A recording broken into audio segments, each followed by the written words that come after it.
Assalamualaikum, salam sejahtera dan selamat kembali semula ke channel Abang dan salam Syawal. Terima kasih sangat-sangat sudi nak dengarkan cerita yang Abang nak sampaikan hari ini. Dan sekali lagi hari ini Abang nak sampaikan 3 lagi cerita daripada 3 orang yang berbeza. Jadi moga-moga cerita yang disampaikan dapatlah menjadikan hiburan dan juga pengajaran untuk kita semua. Jadi dah penat-penat kita makan ketupat, rendang dan segala macam makanan-makanan raya, dan tibalah masanya untuk kita kembali bekerja semula. Jadi niat Abang untuk buat video kali ini adalah untuk menemani siapa-siapa yang balik daripada kampung ke bandar, daripada kampung ke tempat tinggal kita. Moga-moga jadi hiburan sewaktu dalam kereta. Jadi tanpa membuang masa, sebelum kita mulakan cerita, marilah kita sama-sama berdoa kepada Allah Ta'ala. Semoga Allah panjangkan umur, murahkan rezeki, berikan kesihatan yang baik untuk kita semua dan permudahkan segala urusan kita dunia dan di akhirat. Dan semoga Allah memberikan syurga buat mak ayah kita. Amin ya rabbal alamin. Tanpa membuang masa, Abang akan ceritakan kisah seram kali ini. Bismillahirrahmanirrahim. A'udzubillahi minasyaitonirrajim. Bismillahirrahmanirrahim. Kisah kali ini diceritakan oleh seorang budak perempuan berlaku pada tahun 2001 dekat satu universiti di kawasan utara. Tapi Abang tak boleh nak beritahu universiti yang mana. Nama yang memberikan cerita pada kali ini adalah Maya. Kisahnya sangat unik. Pelik kisah kali ini. Sebelum mulakan cerita, dia bagi pesan kepada semua yang menonton, iaitu ini adalah pengalamannya sewaktu hampir-hampir terkena histeria. Dan ini adalah salah satu cara untuk melawan perasaan histeria ataupun sebelum kita kena gangguan. Ceritanya macam ni. Pada tahun, gatal sekejap. Pada tahun 2001, Maya belajar dekat satu universiti dekat kawasan utara. Pada hari yang kejadian tu, dekat universiti dia, lebih tepat lagi dekat kolej kediaman dia, diadakan satu hari jual-jualan. Dipanggil sebagai hari terbuka kolej, tempat-tempat tinggal asrama, hari terbuka asrama lah lebih kurang. Jadi pada hari itu semua pelajar-pelajar mengambil bahagian untuk buat jualan. Dengan kata lain, kawasan asrama Maya pada waktu tu memang jadi meriah, macam ada pesta. Pestanya bermula daripada pukul 4 petang menjejak pukul ke-2 pagi. Macam-macam jualan ada dekat situ. Terutamanya adalah makanan. Jadi disebabkan pestanya meriah macam tu, Maya dengan beberapa orang kawan dia bercadang untuk turun memeriahkan lagi pesta yang ada dengan membeli makanan dan sambil-sambil tu berborak-borak. Jadi pada waktu tu Maya berpakat dengan kawan dia, 3 lelaki 2 perempuan. Jadi lebih kurang 5 orang lah diorang, 3 lelaki 2 perempuan. Jadi diorang set masa selepas waktu isyak, diorang semua akan ramai-ramai berlima ni turun ke kolej, ke kawasan tempat jualan untuk membeli makanan. Dan lepas beli makanan, cadang-cadang ni nak pergi borak-borak dekat tepi-tepi kawasan-kawasan belukar sikit. Sebab dia kata dekat kawasan asrama ni memang ada banyak tempat lepak-lepak, terutama kerusi-kerusi batu. Jadi selepas isyak, Maya dengan kawan-kawan dia turun dan belilah makanan. Di antara kawan-kawan dia ni, ada seorang kawan dia yang sangat istimewa pada pandangan Maya. Sebabnya, kawan dia ni adalah anak kepada pengawal keselamatan pengawal keselamatan antara yang terawal yang bekerja dekat universiti tu. Jadi dengan kata lain, kata Maya, budak ni mesti ada banyak cerita. Mungkin daripada kecil sampailah dia kebesar dan akhirnya dia belajar dekat situ. Bapak dia mesti dah ceritakan kisah-kisah yang menarik pada dia. Dan Maya bercadang untuk korek rahsia-rahsia tu pada malam tu. Itulah tujuannya dia ajak kawan-kawan dia pergi berborak beli makanan malam tu. Jadi selepas beli makanan, diorang pun carilah pot. Jumpalah satu pot yang memang cantik lah potnya, terletak di bawah kawasan rimbunan pokok, iaitu di kerusi batu. Tak ramai orang yang tahu dekat kawasan tu sebabnya kawasan tu agak terpencil sedikit daripada laluan-laluan pelajar. Jadi selepas beli keropok leko, dah beli goreng pisang, kuih tiaw goreng, Maya dengan kawan-kawan dia pun berkumpul dekat kerusi batu.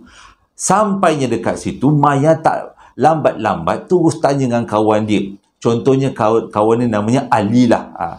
Ali dia kata, engkau ni adalah anak security dan bapa aku adalah antara security terlama yang bekerja dekat universiti ni. Jadi dengan kata lain, engkau mesti ada cerita-cerita yang pelik-pelik. Jadi bila dengar macam tu, gelak si Ali. Ali kata, boleh aja aku nak ceritakan kisah-kisah yang seram ataupun kisah-kisah yang terjadi sepanjang bapa aku bekerja dekat sini. Tapi sama ada engkau berani nak dengar, engkau dan kawan-kawan kita yang lain berani nak dengar atau tidak. Jadi kata Maya dan kawan-kawannya yang lain, memanglah diorang kata diorang tak berapa nak berani. Tapi selalunya diorang dengar cerita-cerita ni daripada senior-senior diorang. Tapi kali ini adalah peluang yang paling baik sebab dia akan dengar cerita daripada mulut seorang security ataupun mulut seorang Pak Gad lah. Dan itu adalah disampaikan melalui anak security tu. Jadi Ali pun buka lah cerita. Dari satu cerita ke satu cerita, berpindah ke cerita yang lain. Tapi cerita terakhir yang Ali sampaikan membuatkan suasana malam pada waktu tu berubah daripada meriah menjadi sunyi dan menjadi berangin. Ceritanya adalah kisah seorang budak abang tak tahu budak lelaki perempuan. Kisah seorang pelajar yang meninggal dunia sebab lemas dekat kawasan air terjun berdekatan dengan universiti diorang. Jadi dia kata kisah tu menjadi misteri sampai sekarang. Ali ceritalah. Abang tak boleh nak cerita lanjut sebab ceritanya bukan pasal budak yang lemas tu. Ali pun cerita. Cerita bumbang. Sampailah ke beberapa adegan seram. Tiba-tiba Maya tak tahu datang daripada mana, seluruh kaki dia menjadi sejuk. Dia kata dia tak takut, tapi kenapa kaki dia sejuk? Dan kesejukan kaki dia tu melarat sampai ke lutut. Dan melarat sampai ke peha. Terus sampai ke perut, terus sampai ke dua belah tangan. Waktu kedua belah tangan dia sejuk, dia terus pegang kawan dia yang perempuan. Sebab dalam grupku perempuan 2 orang aja, lelaki 3 orang. Dia terus pegang dua-dua belah tangan dia, dia lekatkan pada badan kawan dia yang perempuan tu. Terkejut kawan dia. Maya, kenapa badan kau sejuk sangat ni? Kata, lain macam kau punya sejuk. Entahlah, aku tak tahu. Cuba kau rasa kaki aku. Jadi si kawan perempuan ini pun rasalah kaki Maya dah sejuk, peha Maya dah sejuk, perut Maya dah sejuk. Sekarang ni kedua belah tangan Maya dah sejuk dan akhirnya kesejukan tu sampai ke seluruh muka, ke seluruh badan, sampai muka-muka jadi sejuk. Dan benda tu berubah perlahan-lahan daripada sejuk bertukar menjadi pucat. Keempat-empat kawan Maya tengok Maya bertukar daripada muka biasa kepada muka pucat. Diorang pun terkejut. Macam mana Maya boleh jadi macam tu? Jadi diorang tanya, Maya okey ke tidak ni? Maya kata dia okey je, nak kata demam tak berdemam. Tapi dia tak tahu keseluruhan badan dia jadi kecut. Salah, jadi sejuk. Sebenarnya pada waktu tu, abang lupa nak beritahu, Maya datang bulan. Jadi dia kata, selepas seluruh badan dia sejuk, Ali yang buka cerita tu mula rasa bersalah. Dia kata jangan-jangan cerita yang aku sampaikan ni menyebabkan engkau punya perasaan terganggu dan engkau jadi sejuk. Jadi Ali tamatkan cerita yang terakhir pada waktu tu dan diorang pun ambil keputusan untuk balik ke asrama masing-masing. Mujurlah bilik asrama diorang tak terlalu jauh daripada tempat diorang berkumpul. Jadi Maya dengan kawan dia yang seorang lagi, kita panggil dia adalah Nurul lah. Maya dengan Nurul pun baliklah ke asrama. Mujurlah bilik Maya dengan bilik Nurul taklah terlalu jauh. Satu terletak dekat tingkat 3, satu lagi terletak dekat tingkat 2. Jadi pada malam tu Nurul cakap macam ni, Maya kau tidurlah dengan aku, roommate aku pun tak ada. Lagipun Nurul memang tahu roommate si Maya ni memang selalu tak ada dekat bilik, rajin nak buat study up dekat bilik kawan dia yang lain. Jadi Maya pun kata disebabkan dia pada waktu tu badan dia dah kesejukan, dia tak tahu hujung pangkal macam mana, dia pun bersetujulah. Tapi dia cakap dengan kawan dia sebelum tu, jomlah teman aku pergi ambil barang-barang dekat bilik aku dulu. Jadi Maya pun bukalah pintu dalam keadaan bilik dia gelap. Tiba-tiba dia terdengar sekeliling badan dia ada orang berbisik. Menjeritlah, menangislah. Dua benda ni. Menjerit, menangis. Menjerit, menangis. Pada waktu tu, suara tu seolah-olah menyuruh Maya untuk menjerit dan menangis. Kalau Maya ikutkan perasaan, dia memang nak menjerit dan menangis. Tapi dia fikirkan semula, tak ada gunanya dia menjerit dengan menangis. Jadi dia ambil barang-barang, dia terus pergi ikut kawan dia yang si Nurul tu balik ke asramanya. Tadi pada waktu tu dia memang tak faham kenapa pada waktu dia masuk dalam bilik ada bunyi-bunyi yang macam tu. Jadi selepas dia orang sampai dekat bilik, Maya minta izin untuk tidur dengan si Nurul. Nurul kata boleh, kita tidur satu katil untuk mengelakkan perkara buruk berlaku. Baru je Maya nak lelap, bunyi lagi suara tu. Menangis, menjerit. Dia kata kalau dia ikutkan perasaan, waktu tu juga dia nak menangis, waktu tu juga dia nak menjerit. Oh, lupa lagi satu. Ketawa. Menangis, menjerit, ketawa. Ada kadang-kadang suara menangislah, menjeritlah, ketawalah macam tu. Jadi kalau dia ikutkan memang dia akan buat. Tapi dia lawan. Dia fikir, aku tak nak jadi bodoh. Aku tak nak ikut apa yang orang tu suruh. Dan aku tak tahu mana datangnya bunyi suara tu. Dan dia cuba lelap-lelapkan mata. Dan akhirnya dia terlelap. Tapi tak tahulah macam mana. Pukul malam masa tu, lebih kurang pukul 3-4 pagi, tiba-tiba mata Maya terbuka. Dan di hujung kakinya adalah seorang lelaki hitam. Pada waktu tu dia dah terlalu ketakutan, dia peluk kawan dia sampaikan akhirnya terlalu ketakutan, dia tak berani buka mata dan dia tertidur sambil memeluk kawan dia, memeluk si Nurul. Jadi akhirnya sampai besok pagi Nurul pun dah sakit-sakit pinggang. Kenapalah pula dia kena peluk malam tadi? Jadi dia minta Maya ceritakan. Tapi Maya kata dia nampak lelaki hitam di hujung kaki dia malam tadi. Itu je yang Maya ceritakan. Tapi bunyi bisikan tu dia tak ceritakan. Dia kata kalau dia ceritakan benda tu pada kawan dia, belum tentu kawan dia nak percaya.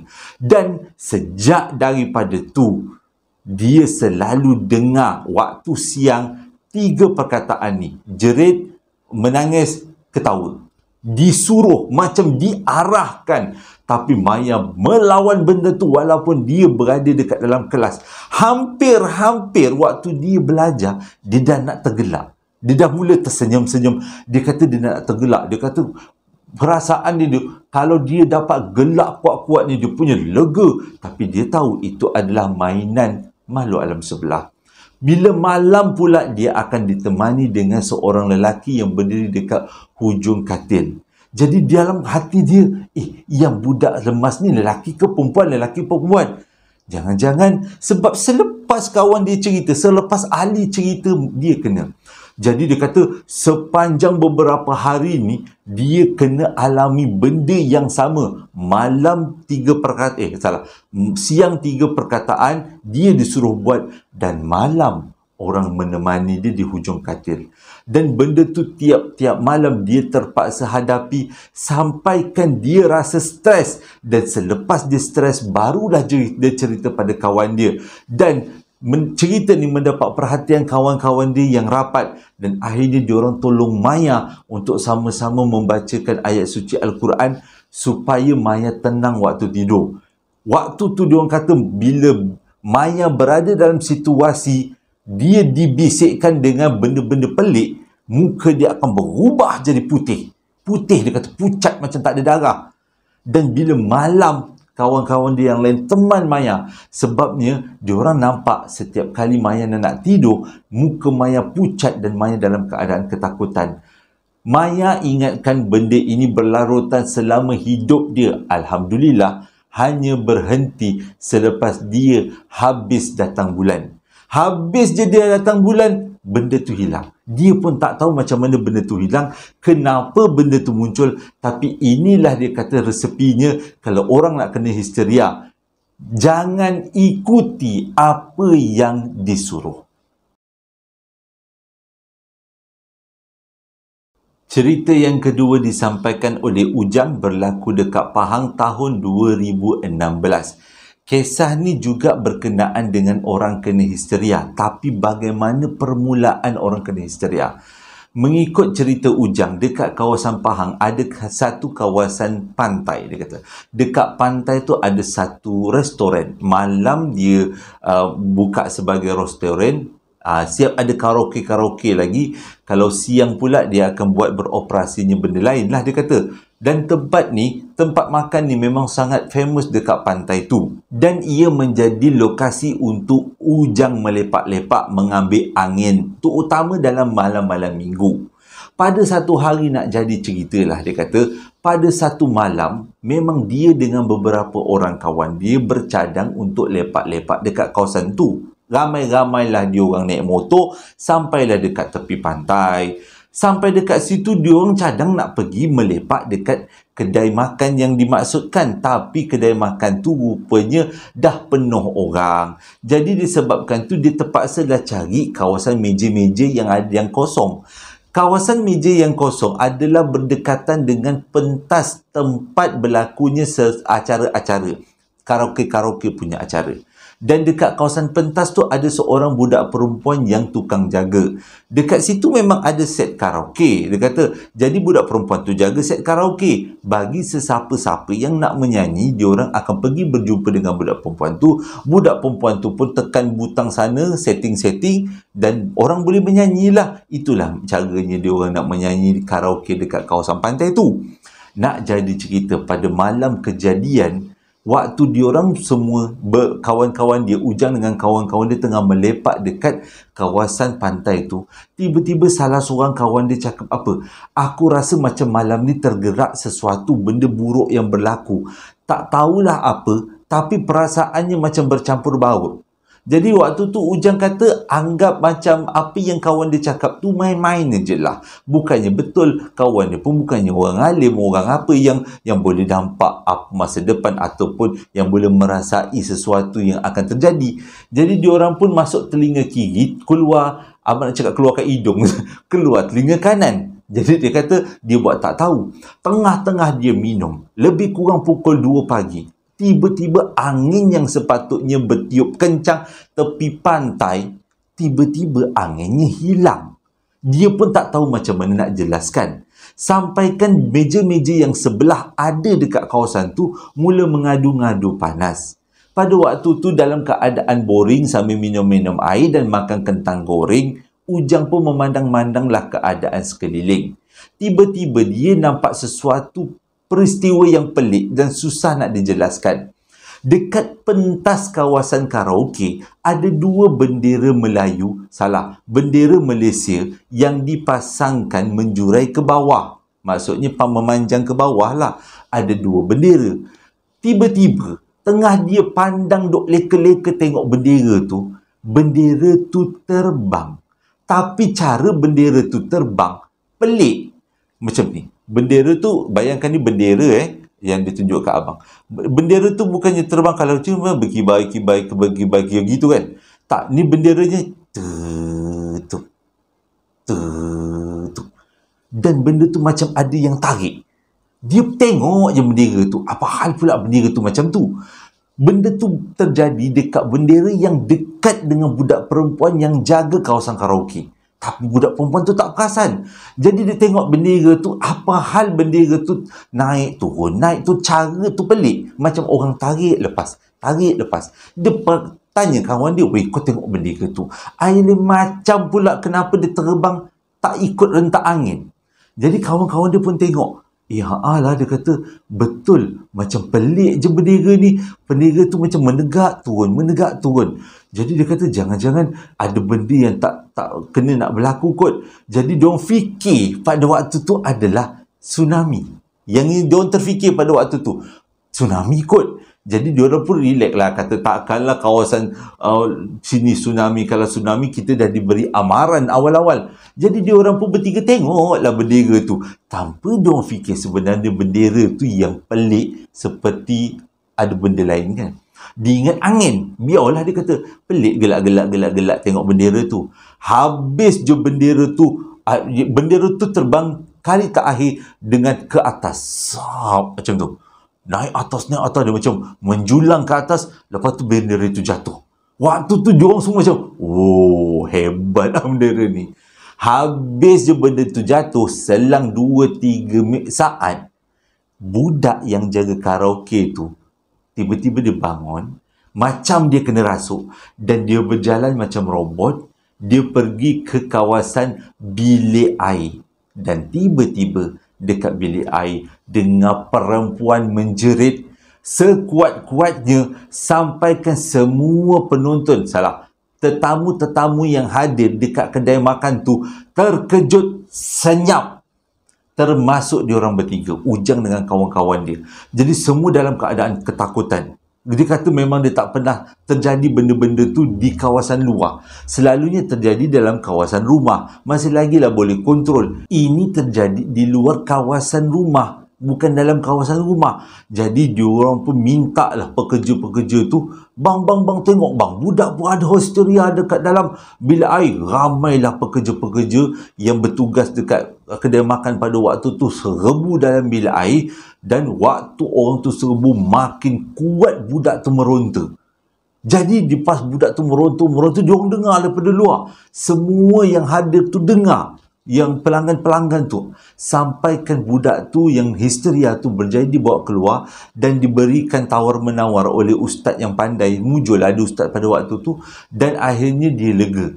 Selepas budak tu dah kembali pada asal, Ujang dan tiga-tiga kawan dia macam tergamam.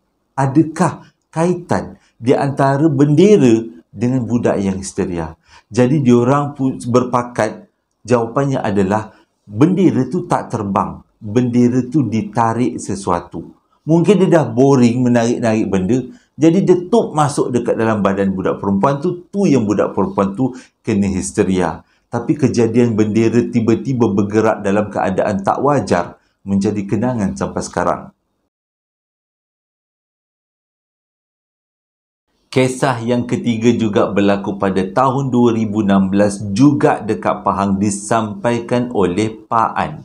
Kisah ni kisah memancing. Banyak kali juga abang dapat cerita tentang memancing. Semuanya boleh tahan. Sebabnya abang kalau memancing, abang jarang memancing. Kalau memancing pun mungkin waktu siang lah selalunya. Untuk malam-malam ni bagi orang yang cekal aja. Kisah ni Pak An cerita, dia ni memang salah satu hobinya pergi memancing. Lebih-lebih lagi kalau ada orang beritahu ada pot baik, dia orang akan pergi. Dia orang ni bukan pergi, Pak An bukan pergi seorang, tapi dia pergi dengan grup dengan kawan-kawan dia. Pada satu hari ada kawan dia cakap, ada satu tempat ni dia punya pot baik punya mancing, tak ramai orang tahu, tapi tempat memancingnya memang sangat cantik dan banyak ikan. Jadi bila dengar macam tu, Pak An jadi semangat. Kawan-kawan yang lain pun jadi semangat. Dia orang aturkan hari bila dia orang nak pergi. Jadi dia orang pun berilah peralatan yang sesuai dengan tempat memancing tu. Kalau tak silap abang, dia lebih kurang macam lubuk. Lubuk tu macam kolam besar lah dia kata. Jadi belilah barang-barang pancing, tambahkan power pancing tu supaya dapat memancing ikan-ikan besar yang ada dekat kawasan lubuk tu. Jadi pada malam yang ditetapkan, diorang pun naiklah kereta ataupun 4-wheel drive lebih kurang macam tu, pergilah ke kawasan yang dimaksudkan. Memang diorang mula berjalan waktu petang, tapi bila sampai dekat-dekat dengan lokasi kejadian, suasana dah jadi suram, dah jadi malam. Diorang pun berjalan dah lamalah, diorang kata lebih kurang nak setengah jam juga berjalan masuk ke dalam kawasan-kawasan, dia kata kawasan-kawasan kampung, kawasan-kawasan belukar, ada kebun-kebun sikit. Tiba-tiba diorang sampai dekat satu kawasan padang, dan padang tu memang berlecak. Pelik dia kata. Tapi mujur lah naik 4-wheel drive. Jadi diorang pun berjalan. Jalan punya jalan merentasi kawasan padang.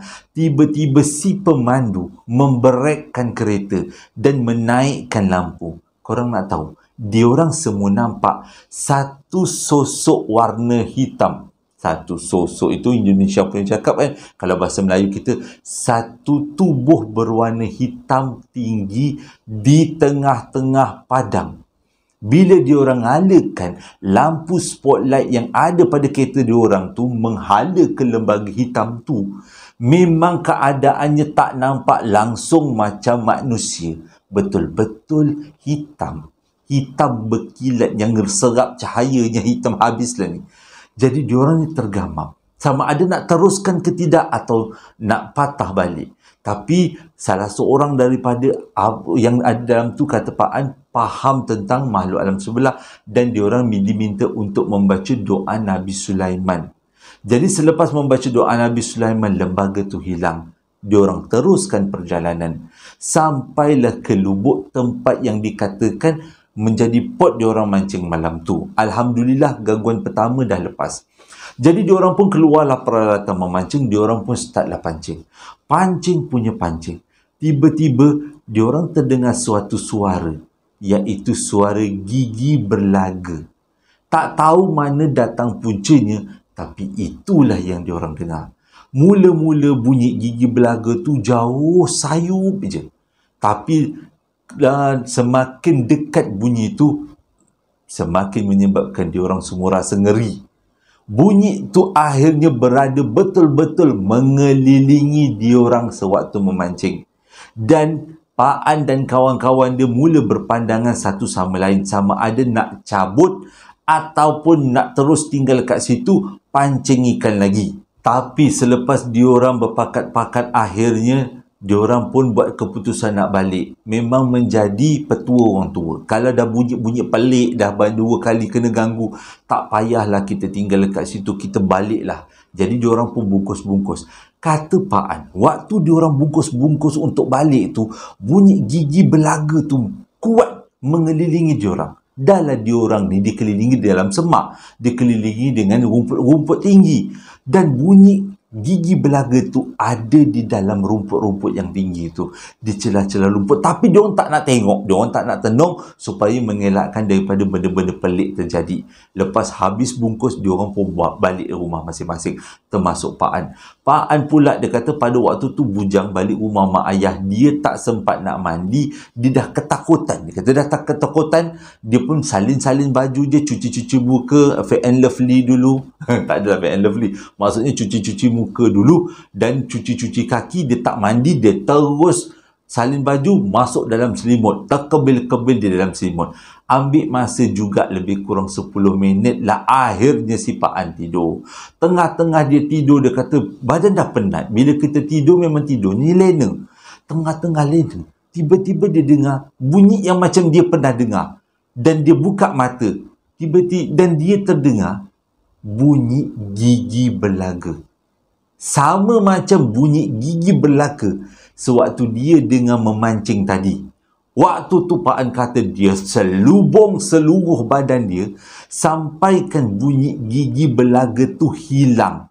Lama jugalah dia kata, lebih kurang 10 minit. Puaslah dia baca 3 kul, dia baca Ayatul Kursi, dia baca semata-mata untuk memberitahulah, ya Allah Tuhanku, tolonglah aku di dalam keadaan yang sangat memerlukan bantuan, memerlukan pertolongan Allah Ta'ala.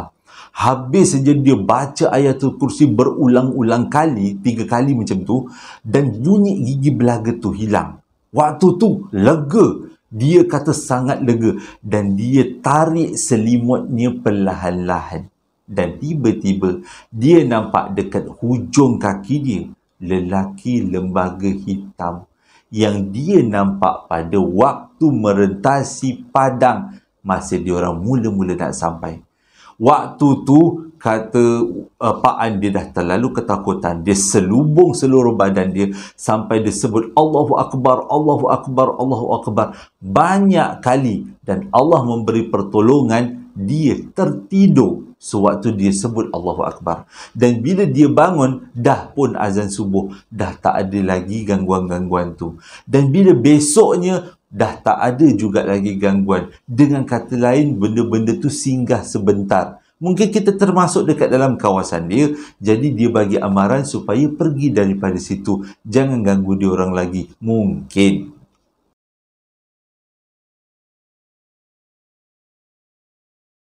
Terima kasih sangat-sangat sudi dengarkan cerita yang abang sampaikan hari ini. Moga-moga menjadi iktibar dan juga pengajaran. Dan juga menjadi kita-kita teman, kita-kita yang memandu. Ialah balik daripada kampung ataupun nak ke balik kampung. Boleh dengar cerita ni, jadikan hiburan. Tak adalah mengantuk sangat. Yang mana abang-abang suami ni, jadi bini boleh tidur. Yang korang pula boleh dengar suara abang bercerita. Walaupun tidaklah begitu hebat sangat ceritanya. Abang bercerita ni kalau compare dengan YouTuber lain, ganas YouTuber lain dengan muzik, dengan abang ni kan cerita-cerita macam ni je, cerita-cerita orang lama. Jadi terima kasih sangat-sangat sudi dengarkan cerita yang abang sampaikan pada hari ini. Moga-moga menjadi iktibar dan hiburan. Hingga berjumpa lagi dalam 2 hari akan datang. Salam Syawal. Assalamualaikum warahmatullahi wabarakatuh.